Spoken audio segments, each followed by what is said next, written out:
শ্রী শ্রী সারদা মায়ের অহেতুকী কৃপার এক অপূর্ব কাহিনী। স্কুলের পড়া শেষ করে কলকাতায় সুরেন্দ্রনাথ কলেজে ভর্তি হলাম। মেসে থাকতাম। পড়াশোনার পাশাপাশি আমরা কয়েকজন সহপাঠী স্বামীজির আদর্শে সেবা কাজ করতাম। ওই সময় যক্ষ্মা আর কলেরা রোগী মারা গেলে দাহ করার জন্য লোক পাওয়া যেত না। একদিন নিমতলা ঘাটে এক যক্ষ্মা রোগীর সৎকার করে গঙ্গা স্নান করে ভিজে কাপড়ে রাত 2টো নাগাদ মেসে ফিরছি। অন্ধকার রাস্তায় কোনো লোকজন নেই।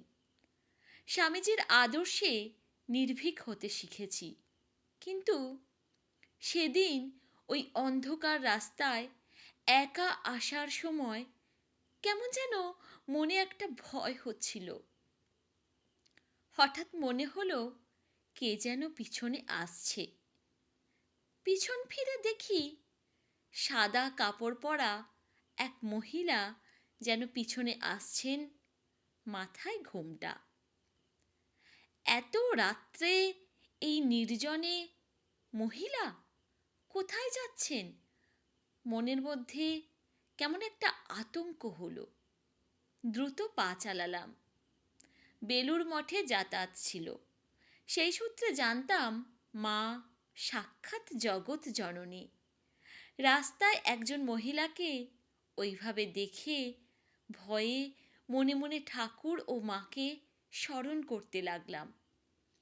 খানিক বাদে পিছনে ফিরে দেখি মহিলাটি তখনও পিছনে পিছনে আসছেন। এ কি কোনো অশরীরী আত্মা? ভয় যেন আমাকে গ্রাস করল। মেষের দিকে প্রায় দৌড়েই চলেছি। সর্বশক্তি দিয়ে উচ্চারণ করে চলেছি, জয় ঠাকুর, জয় মা। শেষ পর্যন্ত মেষ বাড়ির সামনে এসে সভয়ে পিছন ফিরে দেখলাম মহিলাটিকে আর দেখা গেল না। ভাবলাম, কে তিনি? কেন তিনি আমার পিছন পিছন এলেন শ্মশান থেকে সারাটি পথ? যাই হোক, ভিজা কাপড় ছেড়ে শুকনো কাপড় পরে শুয়ে পড়লাম। ঘুম আসছিল না, কিন্তু কখন যে ঘুমিয়ে পড়েছি জানি না। ঘুমের মধ্যে স্বপ্ন দেখলাম। এক জ্যোতির্ময়ী মাতৃমূর্তি আমাকে বললেন, দেখ হরেন, শ্মশান থেকে ফিরবার সময় তোর খুব ভয় করছিল, সেজন্য আমি তোর পিছন থেকে তোকে পাহারা দিয়ে নিয়ে আসছিলাম। আমি জয়রামবাটিতে আছি, তোর সময় হয়েছে, তোকে আমি দীক্ষা দেব, তুই আয় আমার কাছে। স্বপ্ন ভাঙলে ধর্মর করে উঠে বন্ধুদের কাছে স্বপ্নের কথা বললাম। সকলেই বেলুর মঠের ভক্ত, ঠাকুর স্বামীজির ভক্ত।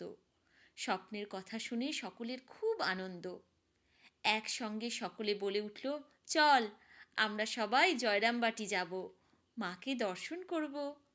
আমি বললাম, আমি আগে যাই, ব্যাপারটা সত্যি কিনা দেখে আসি, তোরা পরে যাবি। জয়রামবাটি রওনা হলাম ট্রেনে। পায়ে হেঁটে 2 দিন পর জয়রামবাটি পৌঁছলাম। পথে ঠাকুরের জন্য কিছু জিলিপি কিনেছিলাম।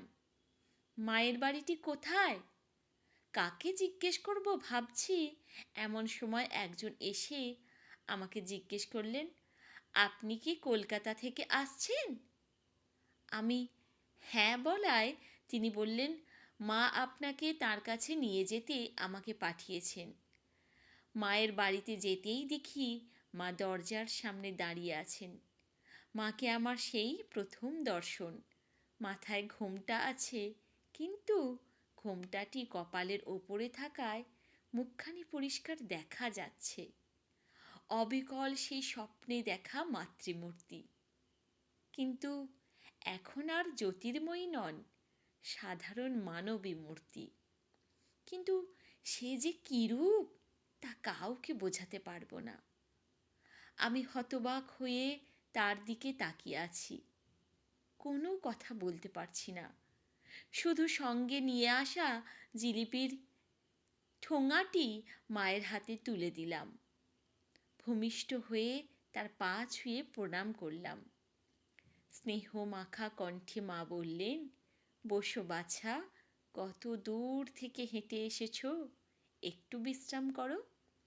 বলে নিজেই পাখা হাতে হাওয়া করতে শুরু করলেন। মায়ের কাছে আমার দীক্ষা হয়ে গেল। মায়ের এক সেবক বললেন, ভাই তুমি মহাভাগ্যবান, মা তোমাকে ডেকে দীক্ষা দিলেন। পরদিন বিদায় নেওয়ার সময় দেখলাম মায়ের দু চোখে জল। কাঁদতে কাঁদতে বললেন, বাগবাজারে শরতের কাছে খোঁজ রেখো, কখন কলকাতা আসব, তখন দেখা করো। স্বামী পূর্ণাত্মানন্দজি। জয় ঠাকুর, জয় মা।